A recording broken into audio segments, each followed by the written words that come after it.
चलिए दोस्तों, आज का वीडियो स्टार्ट करते हैं। वीडियो स्टार्ट करने से पहले आपको इन्फॉर्मेशन देता हूँ कि ये वीडियो केवल उन्हीं बच्चों के लिए है जो रीट एग्जाम की तैयारी कर रहे हैं। चाहे आप रीट लेवल 1 की तैयारी कर रहे हो, चाहे लेवल 2 की तैयारी कर रहे हो, दोनों ही लेवल के लिए काफ़ी ज़्यादा इंपॉर्टेंट वीडियो होने वाला है। इस वीडियो के अंतर्गत अपन साइकोलॉजी के प्रीवियस ईयर के ऐसे क्वेश्चन करने वाले हैं जो बार बार एग्जाम में घुमा घुमा करके उन्हीं क्वेश्चनों को वापस पूछा जाता है। उन क्वेश्चनों का अपन क्या करेंगे, 360 सॉल्यूशन करने वाले हैं। यानी कि उस क्वेश्चन को घुमा घुमा करके कैसे अभी तक एग्जाम में पूछा जा चुका है, उसके ऑप्शनों से कौन कौन से क्वेश्चन अभी तक एग्जाम में बन चुके हैं, उन सबका अपन एक बार फास्टेस्ट रिवीजन कर लेंगे, जिससे कि अपने बार बार रिवाइज होने से वो चीज़ें याद हो जाएगी। ठीक है, तो पिछली क्लास अगर आपने नहीं देखी हो तो वो भी देख लेना। उस क्लास के अंतर्गत मैंने टोटल 10 क्वेश्चन कंप्लीट करवा दिए थे और 10 क्वेश्चन के माध्यम से मैंने 50 क्वेश्चन कम से कम याद करवाए थे। कैसे करवाए थे आप इस वीडियो में अपने आप समझ जाओगे। अब बिना किसी देरी की वीडियो स्टार्ट करते हैं। अगर आपने अभी तक चैनल को सब्सक्राइब नहीं किया तो चैनल को सब्सक्राइब कर दीजिए। वीडियो पसंद आ रहा हो तो वीडियो को लाइक भी कर देना। ठीक है साहब, आज का हमारा पहला क्वेश्चन है क्वेश्चन नंबर 11। मनोविज्ञान व्यवहार व अनुभव का विज्ञान है। देखो, मनोविज्ञान की परिभाषा कई बार एग्जाम में पूछी जाती है।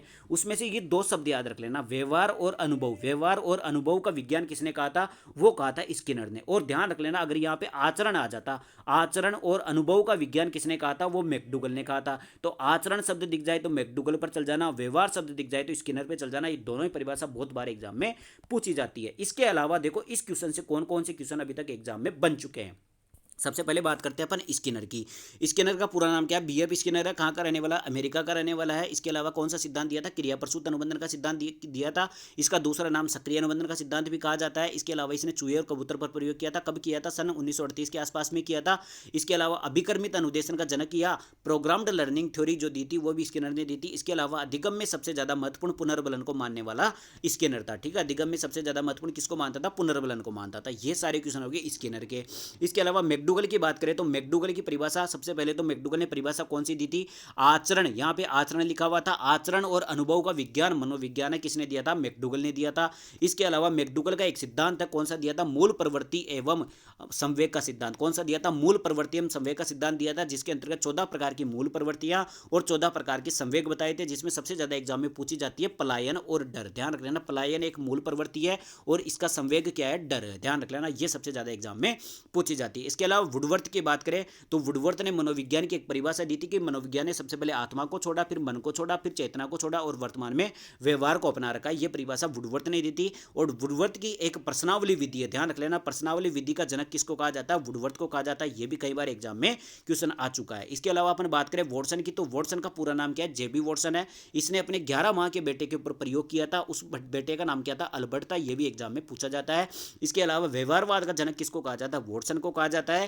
और वॉटसन ने मनोविज्ञान को कौन सी विज्ञान बताया था? व्यवहार का विज्ञान बताया था। कौन सा बताया था? व्यवहार का विज्ञान वॉटसन ने मनोविज्ञान को बताया था। ये सारे क्वेश्चन हो गए। एक ही क्वेश्चन से मैंने आपको लगभग 10 क्वेश्चन कंप्लीट करवा दिए जो प्रीवियस ईयर एग्जाम में बार बार रिपीट होते हैं। ठीक है, तो इसी बात पर चैनल को सब्सक्राइब जरूर कर देना। वीडियो पसंद आए तो वीडियो को लाइक भी कर देना। अगले क्वेश्चन पर बढ़ते हैं। अगला क्वेश्चन है क्वेश्चन नंबर 2। बालकों की रुचि, शारीरिक मानसिक योग्यता तथा विभिन्नताओं का ध्यान किस प्रकार के शिक्षण में रखा जाता है?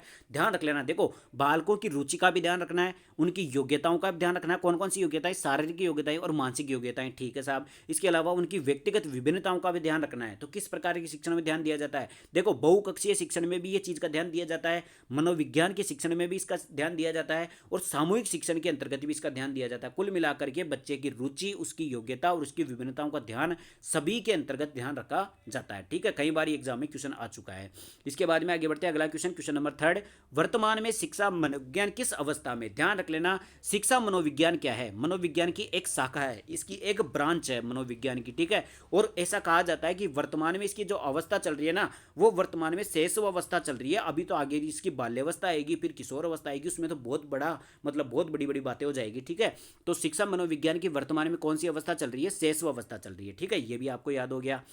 आगे बढ़ते भाई साहब, एक बार मैं आपको इनकी बातें बता देता हूं। शैशव अवस्था को कौन सी अवस्था कहा जाता है? ध्यान रख लेना, शैशव अवस्था को कौन सी अवस्था कहा जाता है? इसको महत्वपूर्ण अवस्था कहा जाता है। क्या कहा जाता है? महत्वपूर्ण अवस्था कहा जाता है, क्योंकि पूरा भविष्य इसी पर डिपेंड होता है। ठीक है, इसके अलावा ध्यान रख लेना, किशोर अवस्था को क्या कहा जाता है? किशोर अवस्था को संक्रमण की अवस्था कहा जाता है। कौन सी अवस्था कहा जाता है? संक्रमण की अवस्था कहा जाता है। इसके अलावा बाल्यावस्था को क्या कहा जाता है? बाल्यावस्था को क्या कहा जाता है? गैंग एज कहा जाता है। क्या कहा जाता है? गैंग एज कहा जाता है। और शैशव अवस्था को टॉय एज कहा जाता है। क्या कहा जाता है? टॉय एज, खिलौनों की अवस्था, और ये हो गई खेल की अवस्था, इसको प्ले एज भी कहा जाता है, बाल्यावस्था को। ठीक है साहब, तो ये सारे क्वेश्चन हो गए जो एग्जाम में अभी तक यहाँ से पूछे जा चुके हैं। अगला क्वेश्चन देखिए, क्वेश्चन नंबर 4 क्या कहता है, यानी 14, निम्नलिखित में से लंबात्मक विधि का अध्ययन किसने किया था? ध्यान रख लेना, लंबात्मक एक विधि है, इसका जनक कौन है? वो है अपना गेरिसन। ध्यान रख लेना, गेरिसन, गेरिसन याद रख लेना, गेरी का बेटा, गेरिसन यानी गेरी का बेटा लंबा है। ध्यान रख लेना, गेरी का बेटा लंबा है, यानी कि गेरिसन ने कौन सी विधि दी थी? लंबात्मक विधि दी थी। अपने को याद ही करना पड़ेगा। इसके अलावा देखो यहाँ पर जॉन डीवी लिखा हुआ है, इस जॉन डीवी पर ध्यान रख लेना। एक तो इसने कौन सी अपनी जो प्रोजेक्ट मेथड होती है, प्रोजेक्ट मेथड है ना, कौन सी? परियोजना विधि। जब आप टीचिंग मेथड पढ़ते हो उसमें प्रोजेक्ट मेथड आता है। उस विधि का जो विचारधारा रखी थी ना सबसे पहले, वो जॉन डीवी ने रखी थी। बाद में जाकर के इसका एक शिष्य था किलपेट्रिक, उसने जाकर के उसको प्रतिपादित किया था। इस कारण से जो अपनी प्रोजेक्ट मेथड होता है उसका जनक तो किसको कहा जाता है? किलपेट्रिक को कहा जाता है, लेकिन इसकी विचारधारा सबसे पहले जॉन डीवी ने दी थी। लेकिन साइकोलॉजी के अंतर्गत जो सबसे ज्यादा जॉन डीवी का क्वेश्चन पूछा जाता है वो पूछा जाता है, ऐसे क्वेश्चन पूछता है वो, क्वेश्चन पूछता है कि निम्न में से कौन सा ऐसा है जिसे मनोवैज्ञानिक नहीं है? निम्न में से कौन मनोवैज्ञानिक नहीं है? और उसमें ऑप्शन में होता है जॉन डीवी। ध्यान रख लेना, जॉन डीवी मनोवैज्ञानिक नहीं है, जॉन डीवी को मनोवैज्ञानिक का दर्जा नहीं दिया गया। ठीक है, ये क्वेश्चन बार बार एग्जाम में पूछा जाता है। अगला क्वेश्चन देखिए, क्वेश्चन नंबर 15 क्या कहता है? आधुनिक काल में एक परिवर्तन हुआ है। क्या हुआ है कि मनोवैज्ञानिकों ने धीरे धीरे अपने मनोविज्ञान को दर्शन शास्त्र से पृथक कर लिया है। ये कथन किसका है? भाई साहब, रायबर्न का है। कैसे याद करेंगे अपन? देखो, सबसे पहले जब साइकोलॉजी आई थी ना, उस टाइम पे इसको दर्शन शास्त्र जो फिलोसॉफी होती है उसी का अंग माना जाता था। साइकोलॉजी को किसका अंग माना जाता था? शुरू शुरू में दर्शन शास्त्र का अंग माना जाता था, लेकिन बाद में जैसे जैसे समय निकलता गया वैसे साइकोलॉजी अलग से अपने क्या हो गई, एक अलग से सब्जेक्ट बन गई। ठीक है, कुल मिलाकर के तो रायबर्न ऐसी बात कहता है, रायबर्न कहता है कि साइकोलॉजी धीरे धीरे दर्शन शास्त्र से क्या हो रही है? पृथक हो रही है। अब याद कैसे करेंगे भाई? रायबर्न, बर्न क्या है? बर्न यानी क्या होता है? जलना। ठीक है, बर्न यानी क्या होता है? जलना। तो रायबर्न को क्या हो रहा है? जलन हो रही है। रायबर्न को क्या हो रही है? जलन हो रही है कि दर्शन शास्त्र से मनोविज्ञान अलग होती जा रही है, जबकि दर्शन शास्त्र ने तो इसको जन्म दिया है। तो कुल मिलाकर के रायबर्न को क्या हो रहा है? जलन हो रही है इस चीज से। ठीक है, तो आपको याद रखना है कुल मिलाकर के कैसे भी करके। आगे बढ़ते भाई साहब, अगला क्वेश्चन है क्वेश्चन नंबर 16। उससे पहले अगर आपने चैनल को सब्सक्राइब नहीं किया तो जरूर कर दीजिए, वीडियो पसंद आ रहा हो तो वीडियो को लाइक भी कर देना। देखो साहब, निम्नलिखित में से मनोविज्ञान को मन का विज्ञान किसने कहा था? ध्यान रख लेना, यह आंसर गलत है। ठीक है, यह आंसर गलत है और यहाँ पे ऑप्शन भी नहीं है। मन का विज्ञान, मनोविज्ञान को देखो आप सबको पता है कि सबसे पहले आत्मा का विज्ञान कहा था, फिर मन का विज्ञान कहा था, फिर चेतना का विज्ञान कहा था, फिर व्यवहार का विज्ञान कहा था। तो ध्यान रख लेना, जो मन और मस्तिष्क का विज्ञान कहा था वो पोम्पोनोजी ने कहा था। किसने कहा था? पोम्पोनोजी ने सबसे पहले मनोविज्ञान को मन या मस्तिष्क का विज्ञान कहा था। तो इसका आंसर होगा पोम्पोनोजी। ध्यान रख लेना, पोम्पोनोजी ने कहा था। इसके अलावा ऑप्शनों की देखते हैं अपन। अरस्तु के बारे में कौन कौन से क्वेश्चन पूछा जाता है? अरस्तु का एक तो मनोविज्ञान को आत्मा का विज्ञान कहा था, इसने तो क्या कहा था? आत्मा का विज्ञान कहा था। और ध्यान रख लेना, जो एनिमा पुस्तक है, एनिमा जो पुस्तक है वो भी किसकी है? अरस्तु की है। ध्यान रख लेना। इसके अलावा अरस्तु का क्वेश्चन क्या पूछा जाता है? ये तो हो गए सारे अरस्तु के। स्किनर के क्वेश्चन में आपको बता दिया, स्किनर का पूरा नाम बीएफ स्किनर है, अमेरिका का रहने वाला है। क्रिया प्रसूत अनुबंधन का सिद्धांत है, सक्रिय अनुबंधन का सिद्धांत भी कहा जाता है। चूहे कबूतर के ऊपर प्रयोग किया था। अधिगम्य पुनर्बलन को सबसे ज्यादा महत्वपूर्ण मानता है। प्रोग्राम्ड लर्निंग थ्योरी किसने दी थी? स्किनर ने दी थी। ये सारी परिभाषा यहाँ से हो गई। इसके अलावा अगला क्वेश्चन देखते हैं, क्वेश्चन नंबर 17 क्या कहता है? प्ले वे पुस्तक की रचयिता किसने की? देखो, अगर आपको प्ले वे मेथड पता होगा ना, यानी खेल विधि किसने दी थी, तो आप ये क्वेश्चन भी कर सकते हो।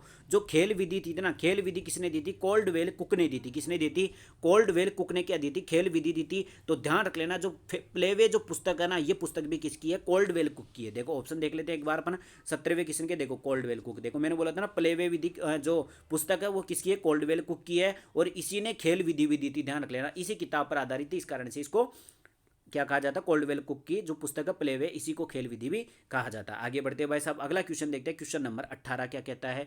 निम्नलिखित में से शिक्षा का केंद्र बिंदु क्या है? हम सभी जानते हैं शिक्षा का एक ही केंद्र बिंदु होता है बालक। बालक की रुचि, उसकी आवश्यकताओं, उसकी जरूरतों, उसकी योग्यताओं, उसकी क्षमताओं को ध्यान में रख करके जो शिक्षा दी जाती है वही बाल केंद्रीय शिक्षा होती है। और शिक्षा का केंद्र बिंदु भी कौन होता है? बालक होता है। ध्यान रख लेना। अगला क्वेश्चन पढ़ते हैं, क्वेश्चन नंबर 19 क्या कहता है? किस विधि में प्रयोग के दौरान व्यक्ति का मस्तिष्क दो भागों में विभाजित हो जाता है, जिसमें एक भाग तो निरीक्षण करता है और दूसरे भाग का निरीक्षण होता है? कुल मिलाकर के कहना ऐसा चाहता है कि ये अपना दिमाग है, इसके दो भाग होते हैं। दिमाग होता है, इसके दो भाग होते हैं।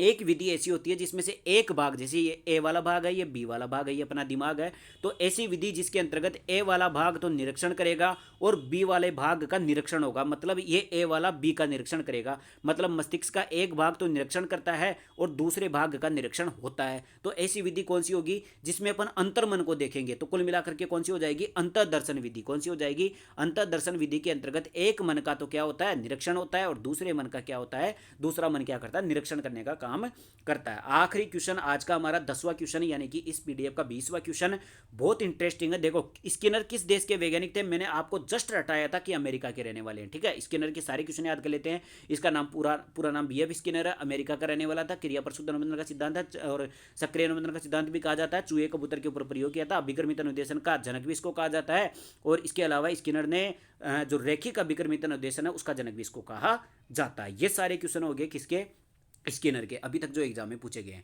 तो आपको मैंने देखो 10 क्वेश्चन करवाए हैं, टोटल कितने क्वेश्चन कराए हैं, 10 क्वेश्चन, लेकिन प्रत्येक क्वेश्चन में लगभग कम से कम भी 5 क्वेश्चन तो मैंने एक्स्ट्रा बताए हैं। तो कुल मिलाकर के मैंने आपको 10 मिनट के अंतर्गत 50 क्वेश्चन, 10 मिनट के अंतर्गत आपको प्रीवियस ईयर के बार बार रिपीट होने वाले 50 क्वेश्चन आपको कंटस्ट मैंने रटा दिया है। ठीक है, ऐसे ही मेरी क्लासों अगर आप देखते रहोगे तो आपको कंटस्ट याद हो जाएगी, क्योंकि मैं बार बार उसको रिवाइज कराता हूँ, जिससे कि आपको टाइम भी कम लगता है। फास्टेस्ट तरीके से रिवाइज कराता हूँ, इसलिए टाइम भी कम लगता है और आपको कंटस्ट याद भी हो जाता है। तो पिछली क्लास अगर आपने नहीं देखी हो तो वो देख लेना, उसमें मैंने पिछले 10 क्वेश्चन करवाए थे, और ठीक ऐसे ही उसमें भी 10 से मैंने 50 क्वेश्चन कंप्लीट करवाए थे। आज की वीडियो में मैंने 10 के माध्यम से 50 क्वेश्चन कंप्लीट करवाए हैं। अब मिलते हैं अगली वीडियो के अंतर्गत। मैं चाह रहा हूं कि वन शॉट वीडियो के माध्यम से लगभग 5-10 मिनट के अंतर्गत आपके 50-50 क्वेश्चनों का सेट पूरा होता रहे, ताकि आपका समय भी कम लगे और आपको बार बार रिवाइज होकर के कंटेस्ट याद भी हो जाए। तो मिलते हैं अगली वीडियो के अंतर्गत। अगर वीडियो पसंद आया तो चैनल को सब्सक्राइब जरूर करना, ताकि अगली वीडियो का नोटिफिकेशन आपके पास पहुंच सके, और वीडियो पसंद आए तो वीडियो को लाइक भी जरूर करके जाना। धन्यवाद।